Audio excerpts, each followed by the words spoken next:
Shalom Pak Bambang, saya mau izin bertanya. Benarkah Alkitab sudah direvisi? Mohon pencerahannya. Loh, yang diterjemahkan itu direvisi, itu betul lah. Bahasa Indonesia zaman VOC lain dengan bahasa Indonesia sekarang. Coba Anda sekali-kali datang ke Malang ya. Saya tunjukkan itu Alkitab dari tahun 1629, dari tahun 1733 itu Alkitab yang dibaca Thomas Matulesi Patimura itu. Sebelum dia melawan Belanda, dia di salah satu gereja di Saparua terbuka Mazmur yang menginspirasi perjuangan dia melawan Belanda itu ada. Nah, dalam terjemahan kuno kan dikatakan Tuhan kok sekarang jadi Tuhan. Lupa bahasa-bahasa Melayu itu juga berkembang. Saya sering ditanya begitu tuh kemudian ya karena bacaan saya itu kan relatif banyak ya. Jadi kalau ditanya-tanya begitu kan dari satu literatur ke literatur lain kan mudah sekali beloknya saya. Saya bilang begini, coba kamu buktikan. Kapan kata Tuhan mulai dipakai dalam bahasa Indonesia? Bingung dia. Loh kenapa Pak? Loh kata Tuhan itu memang berasal dari kata tuan. Tuan segala tuan itu menjadi Tuhan. Perkembangan antara bahasa Melayu yang ada di Riau, Melayu di Semenanjung, Melayu di Kalimantan, bahasa Melayu yang dipakai di wilayah lain itu beda satu sama lain. Sampai hari ini pun beda. Makanya kalau Anda pergi ke Medan, ayo kita tengok dia. Kalau Anda ngomong tengok di sini menengok orang sakit. Tapi kalau Anda mengatakan mari kita lihat dia hanya melihat sekilas, tidak menjenguk. Itu antara Medan dengan Jakarta aja beda. Makanya lembaga Alkitab itu harus menyatukan terjemahan yang bisa dipakai oleh seluruh pengguna bahasa Indonesia. Dulu diterjemahkan putra untuk kata Yesus sebagai putra Allah. Ya, Bar di Allaha atau Ben Elohim diterjemahkan putra Allah. Bagi orang Jawa rasanya pas ya. Masa kalau anak isopo, anak pitik, anak macan itu kan. Tapi kalau enggak ada kan putranya macan, bahasa Jawa. Putranipun singo menika mboten ada, anake singo kan itu kan. Putranipun kucing kan enggak ada kan. Yang ada anake kucing, anake singo kan itu kan. Tapi kalau putranya Den Bei kan menika putranipun Den Bei kan itu kan. Jadi kata putra lebih respect, lebih hormat. Tapi kalau kata putra dipakai dalam bahasa Indonesia, orang di luar Jawa tidak bisa ngerti. Pertama, kelemahan kedua, kata putra itu berkelamin karena untuk laki-laki. Bagaimana ketika anak-anak Allah nggak bisa diterjemahkan? Masa putra-putri Allah? Kami putra-putri Indonesia, masa begitu?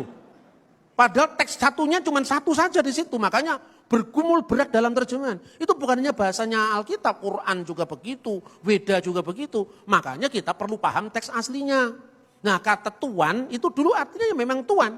Di zaman Majapahit, patih pada masa Raja Wikramawardhana itu namanya Tuhan Kanaka. Itu artinya Lord biasa, Tuhan Kanaka. Tapi kemudian seiring dengan perjalanan waktu, baca bukunya Profesor Muhammad Yamin yang meneliti prasasti-prasasti Indonesia kuno.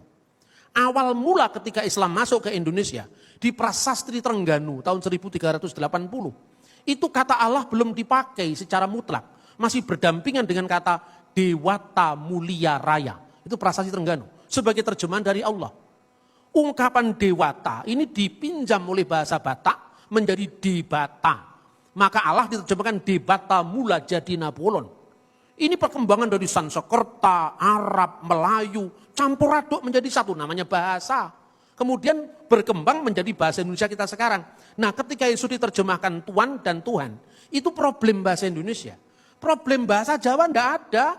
Ketika dia mengatakan Gusti Yesus ing Jumat Agung menika sampun sedo. Enggak ada orang Jawa, Gusti kok sedo.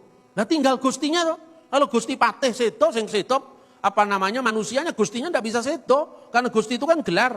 Lord Charles meninggal. Yang meninggal kan Charlesnya Lord enggak bisa meninggal. Tapi begitu bahasa Indonesia kita tidak punya kata yang bermakna ganda. Tuan sekaligus Tuhan. Nah itu problem, makanya kalau Anda mengatakan Tuhan Yesus mati, orang lain ketawa-ketawa. Tuhan kok mati? Tuhan yang menciptakan alam semesta kok mati? Dunia direbut setan selama 3 hari katanya gitu. Coba kalau Anda pindah jadi bahasa Inggris, pindah jadi bahasa Jawa. Tidak ada orang tanya begitu. Karena kata Gusti bermakna ganda baik Tuan maupun Tuhan tergantung konteksnya apa. Kalau itu Gusti dalam makna Gusti Pangeran Diponegoro ya yang perang Diponegoro 1825 sampai 1830. Tapi kalau Gusti Allah yaitu Allah Subhanahu wa taala dalam pandangan Islam.